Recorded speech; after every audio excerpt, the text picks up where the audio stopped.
Inside the United Nations, an executive director named Mohamad Safa recently resigned from his post. He didn't leave quietly. Safa stated he could no longer witness what was happening behind closed doors, a powerful lobbying effort actively preparing the groundwork for a preemptive nuclear strike against Iran. Decades of diplomatic standoffs and economic sanctions between the US and Iran are suddenly giving way to military mobilization. Officials are bracing for the possibility of an active nuclear exchange. The target of this escalating panic is the city of Isfahan. Millions of people live their daily lives here, completely exposed to the military threat hovering over the region. The international community is alarmed because standard diplomatic tools have failed. Leaders are now openly discussing an apocalyptic, preemptive military strike to solve the problem. The entire global standoff centers on a specific physical object sitting in Isfahan, a stockpile of roughly 400 kilograms of highly enriched uranium.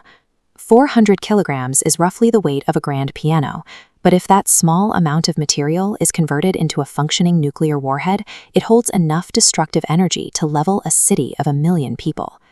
To neutralize this stockpile, the US military is drafting extreme contingency plans. These include deploying massive payloads like bunker buster munitions, customized to penetrate deep underground.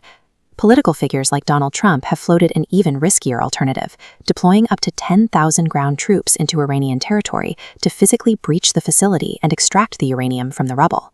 Securing a payload that small usually involves special forces or quiet extraction. Risking a massive ground invasion or a heavy bombing campaign proves exactly how dangerous this specific material is to global security. The process of making that material starts in the ground with raw uranium ore, a rock known as pitchblende. The core scientific hurdle is that stable rock contains less than 1% uranium-235, the volatile isotope required for a nuclear explosion. To extract it, engineers convert the material into gas, spinning it at supersonic speeds. This forces heavier isotopes outward, isolating the uranium-235. Running this process on a mass scale requires giant, highly organized banks of thousands of specialized centrifuges, spinning relentlessly, day and night.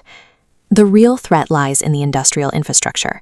Iran has already spent decades completing the irreversible effort required to isolate this volatile isotope.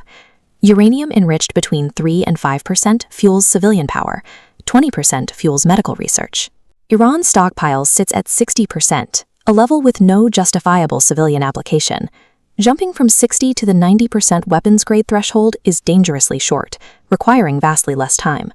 To protect this material, Iran has buried its centrifuges inside elaborate tunnel networks, reportedly digging 60 meters, over 200 feet deep beneath solid mountain rock. Having reached 60% purity, Iran has already bypassed the hardest scientific bottlenecks. They are now sitting at the edge of the weapons-grade cliff, safely shielded beneath millions of tons of stone. The US military's primary tool to breach a 60-meter rock barrier involves deploying B-2 stealth bombers equipped with massive 13,600-kilogram bunker buster munitions, designed to penetrate deep into the earth before detonating. But this diagram shows the disastrous catch-22 of an airstrike. If these massive bombs successfully destroy the underground centrifuges, they risk simultaneously detonating or vaporizing the 400 kilograms of highly enriched uranium sitting right beside them. A kinetic strike on that stockpile would effectively act as a massive dirty bomb, scattering lethal radioactive material across Isfahan and the broader West Asian region. The fallout wouldn't be localized. A radioactive event of this scale would instantly freeze global energy transit through the nearby Strait of Hormuz, shattering the region's oil supply chains. Mohamad Safa's resignation underscores the reality of this volatile physics trap. As Iran's centrifuges spin toward 90